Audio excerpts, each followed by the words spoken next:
হ্যাঁ, দুপুরে লাঞ্চে কি বানাচ্ছ? সয়াবিন আলুর তরকারি।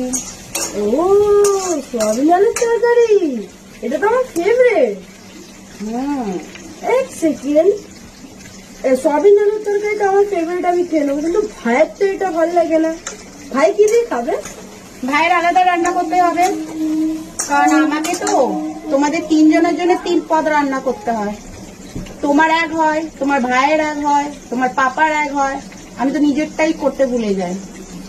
কখন করব? তোমাদের থেকে একটু একটু করে খেয়ে আমার পেট ভরে যায়। আর কিছু বলার আছে? না। তো পড়া আছে না? হ্যাঁ। ব্যাগটা গুছিয়ে নাও আর চান করে নাও, যাও রেডি হয়ে থাকো। আমি এদিকে কাজ সেরে নিয়ে বেরাবো। ঠিক আছে। তাড়াতাড়ি চলে যাও। হ্যাঁ।